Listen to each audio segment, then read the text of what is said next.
Hello dear students, कैसे हैं आप सभी।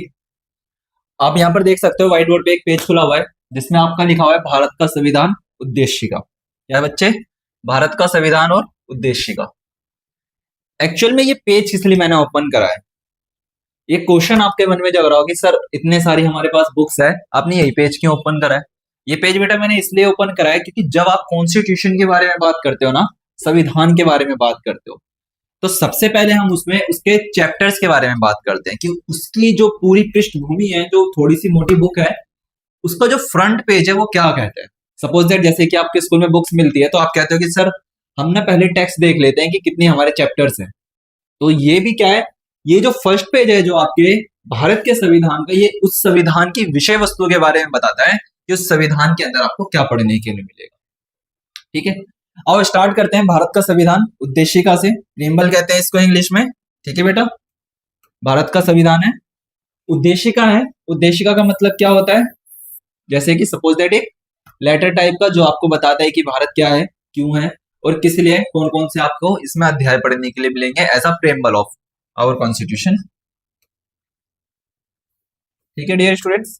अच्छा, एक बात लिखी है, हम भारत के लोग। क्या? हम का मतलब हम, मैं, आप और जितने भी भारत में लोग बाग रहते हैं सारे के सारे क्या है, हम भारत के लोग हैं। देखो यहाँ पर एक बात बहुत अच्छी नोटिस करने वाली है कि इसमें साफ साफ लिखा हुआ है कि ना तो मैं लिखा है ना ही आप लिखा है, सबसे पहले लिखा है हम। कहते हैं कि भारत में कोई भी व्यक्ति रहता हो, चाहे वो किसी भी रिलीजन से हो, चाहे वो किसी भी कलर का हो, चाहे वो किसी भी सेक्स का हो, या चाहे एजुकेटेड हो या नॉन एजुकेटेड हो, फिर भी उसके लिए क्या है, हम सब भारत के लोग क्या है, एक है। हम भारत के लोग, बिल्कुल किसके लोग बेटा, भारत के लोग, भारत को एक, किसको, भारत को एक संपूर्ण प्रभुत्व संपन्न, बिल्कुल बात लिखिए क्या लिखा है, संपूर्ण प्रभुत्व संपन्न, मतलब पूरा भारत, पूरा भारत क्या है, एक प्रभुत्व है हमारा संपन्न बनाने की। कह रहे हैं कि संपूर्ण प्रभुत्व संपन्न समाजवादी पंथ निरपेक्ष और लोकतंत्रात्मक गणराज्य। क्या बात लिखिए बा, क्या कह रहा है, कह रहा है कि प्रभुत्व संपन्न समाजवादी पंथ निरपेक्ष और लोकतंत्रात्मक गणराज्य। कौन सा बेटा गणराज्य? लोकतंत्रात्मक गणराज्य। कहते हैं कि भारत किसी एक का देश नहीं है, भारत समस्त जीवों का देश है। यहाँ पर हर प्रकार के जाति के व्यक्ति रह सकते हैं, चाहे वो महिला हो या पुरुष हो। और यहाँ तक कि चाहे कि आपको अगर हम बात करें कि वर्क प्लेस की बात कर लेते हैं या फिर एजुकेशन की बात कर लेते हैं, तो सभी को क्या एक समान है। ठीक है, चाहे वो हिंदू हो या मुसलमान हो या सिख हो या ईसाई हो। आपने देखा होगा ना, एक नारा बहुत फेमस है, हिंदू मुस्लिम सिख ईसाई जैन बौद्ध आपस में सब भाई भाई। क्यों कहा गया है? क्योंकि भारत कैसा देश है, एक स्वतंत्र और एक गणतंत्र देश है भारत, और एक लोकतांत्रिक देश भी है साथ में, लोकतंत्रात्मक के साथ साथ गणराज्य भी है। गणराज्य का मतलब क्या होता है, एक ऐसा देश जो एक रिपब्लिक है, इसके ऊपर किसी का भी शासन नहीं है, और यहाँ पर जो भी निर्णय है वो जनता के माध्यम से लिया जाता है। किसके माध्यम से लिया जाता है? जनता के माध्यम से लिया जाता है। ठीक है, आगे बढ़ते हैं। तो कहता है बनाने के लिए तथा उसके समस्त नागरिकों को, बात आ गई बच्चा समझ में, किसके लिए बात कर रहा है, नागरिकों के लिए। फॉर ऑल सिटीजन्स, पब्लिक्स, लोग, जैसे कि आप मैं, चाहे कोई अमीर आदमी हो या गरीब आदमी हो, सभी के लिए क्या है, एक समान रहेगा। कहता है कि सामाजिक, आर्थिक और राजनीतिक न्याय। कौन से न्याय के बारे में बात करता है बेटा, ये कहता है कि न्याय के बारे में बात हो रही है, और तीन प्रकार के न्याय आपको पता चलता है इसके बारे में। कहता है कि तीन प्रकार के न्याय मिलते हैं आपको, क्या है, सामाजिक सोशल, आर्थिक इकोनॉमिक, और राजनीतिक पॉलिटिकल जस्टिस। आप भारत में रहते हो तो आपको ये सारी व्यवस्था आपको क्या मिलेगी, सामाजिक आर्थिक और राजनीतिक आपको न्याय मिलेंगे। आप किसी भी प्लेस में चले जाओ, सपोज दैट आप स्कूल जा रहे हो, हॉस्पिटल जा रहे हो, चाहे प्राइवेट हो या गवर्नमेंट हो, आपको सेम वैसी फैसिलिटीज मिलेगी जैसी क्या है, गवर्नमेंट में हो या फिर प्राइवेट में हो। प्राइवेट हॉस्पिटल्स में जाते हो, फैसिलिटीज कैसे मिलेगी, इजी। क्यों? क्योंकि आपने कहीं ना कहीं देखा होगा, क्योंकि आपको यहाँ पर एक न्याय के बारे में बात हो रही है, सामाजिक न्याय, चाहे वो आर्थिक हो या राजनीतिक हो। आप हर जगह क्या हो, स्वतंत्र हो। क्या हो बेटा, हर जगह स्वतंत्र हो। यदि आपके साथ कोई भी गलत कार्य करने की कोशिश करता है, सपोज दैट गलत कार्य मतलब अभी मैंने कहा कि आप अस्पताल गए, अस्पताल में जाकर के प्राइवेट हॉस्पिटल में जाते हो, तो आपको क्या करा, बिल ज्यादा आ गया, तो आपने क्या करा कि सरकार से मुहैया लगाई कि सर हमारा थोड़ा सा ऐसा हो गया है, तो आपको क्या करती है गवर्नमेंट, कुछ ना कुछ पॉलिसीज लाती है और पॉलिसीज के थ्रू आपको कुछ रिफंड्स भी दिलवा देती है। या फिर कहीं ना कहीं कई हॉस्पिटल्स में ऐसा होता है चैरिटेबल होते हैं।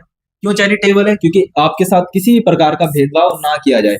हाँ, अगर आपके साथ भेदभाव होता है वो किस बेसिस में, अगर वो सामाजिक भेदभाव है या पैसे से रिलेटेड है या राजनीतिक रिलेटेड है, तो आपको न्याय कौन देगा? आपको संविधान के माध्यम से आपको न्याय दिलाया जाएगा। किसके माध्यम से? संविधान के माध्यम से न्याय दिलाया जाएगा। आगे बात करते हैं, विचार, अभिव्यक्ति, विश्वास, धर्म और उपासना की स्वतंत्रता। विचार, आप देखो कितनी अच्छी बात लिखी, कह रहा है विचार। विचार का मतलब थॉट्स, जो आप सोच सकते हो, क्योंकि भारत कैसा है, एक विकासशील देश है जिसमें आप रह करके कुछ भी बातों को सोच सकते हो, अच्छी बातों की सोच सकते हो, जैसे कि आप भारत के डेवलपमेंट में कैसे हिस्सेदारी कर सकते हो। अभिव्यक्ति, सेल्फ रिस्पेक्ट, आपको क्या है, आपकी खुद की सेल्फ रिस्पेक्ट है, आप सेल्फिश भी हो सकते हो, आप अपने लिए काम कर सकते हो, सब कुछ आपको दिया गया।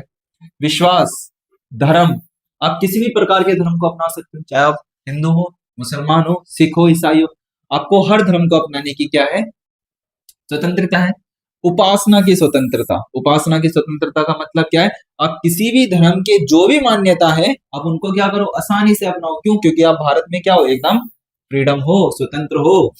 अच्छा, स्वतंत्रता में दो चीज ध्यान रखना, जब हम ये प्रियम्बल को अभी तो हिंदी में देख रहे हो आप, जब हम इसको इंग्लिश में पढ़ते हैं तब यहाँ पर ना स्वतंत्रता की जगह यहाँ पर लिखा रहता है लिबर्टी। ठीक है, लिबर्टी का भी मतलब क्या होता है? स्वतंत्रता होता है। और वहीं पर दूसरी तरफ फ्रीडम का मतलब भी क्या होता है? स्वतंत्रता होता है। ठीक है, बट प्रियम्बल में आपको क्या मिलता है पढ़ने के लिए? स्वतंत्रता हिंदी में है, बट इंग्लिश में क्या मिलता है? लिबर्टी। आगे बढ़ते हैं तो क्या कहता है? विचार, अभिव्यक्ति, विश्वास, धर्म और उपासना की स्वतंत्रता। उपासना की स्वतंत्रता का मतलब कैसी स्वतंत्रता? आप किसी भी भगवान को मानो, किसी की भी पूजा करो, किसी की भी अर्चना करो, सत्संग करो, गाने गाओ, सब आप क्या हो? एकदम फ्री हो। क्या हो? फ्री हो। कह रहे प्रतिष्ठा और अवसर की समता। बिल्कुल, नेक्स्ट कहता है कि प्रतिष्ठा और अवसर की समता। अवसर की समता का मतलब क्या है? आप किसी भी फील्ड में चले जाओ, आपको क्या मिलेगा? एकदम समान सब कुछ मिलेगा, चाहे आप महिला हो या फिर पुरुष हो। यदि कोई महिला 5,000 रुपए वेतन कमाती है तो पुरुष भी वहीं पर कितना कमाएगा? 5,000 वेतन ही कमा रहा होगा।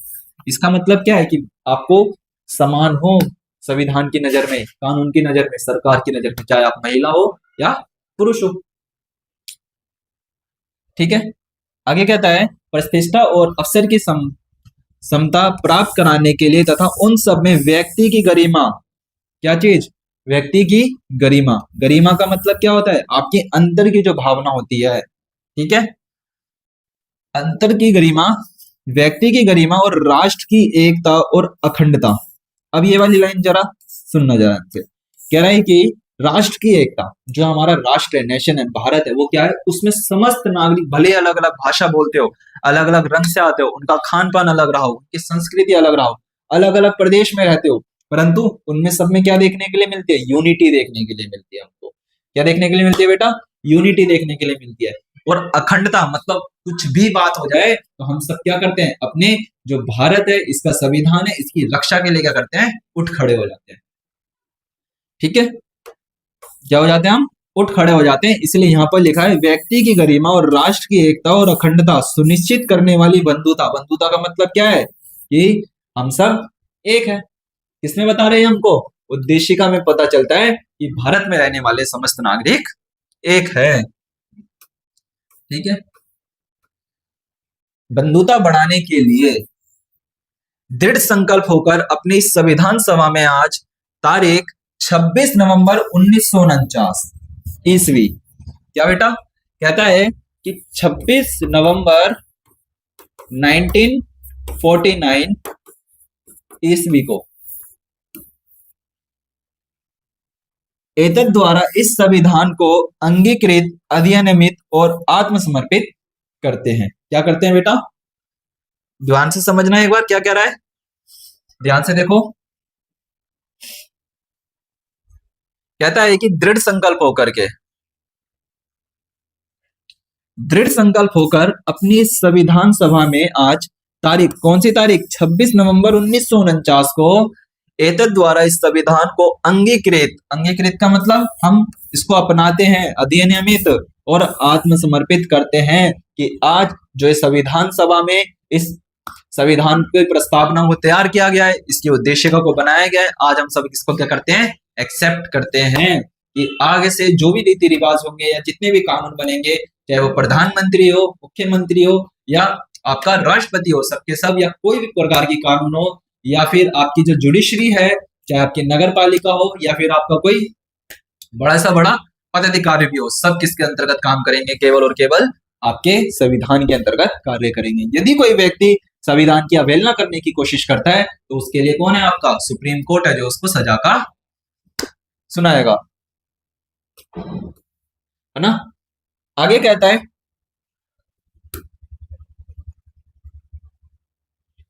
दृढ़ संकल्प होकर अपनी संविधान सभा में आज 26 नवंबर 1949 ईस्वी को एतद द्वारा इस संविधान को क्या करते हैं, अंगीकृत, अधिनियमित और आत्मसमर्पित करते हैं। क्या करते हैं बेटा, आत्मसमर्पित करते हैं और आज हम इसको क्या करते हैं, लागू करते हैं पूरे भारत में।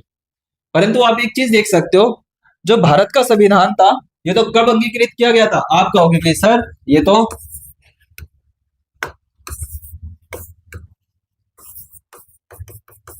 26 नवंबर 1949 को अंगीकृत किया गया था, बिल्कुल।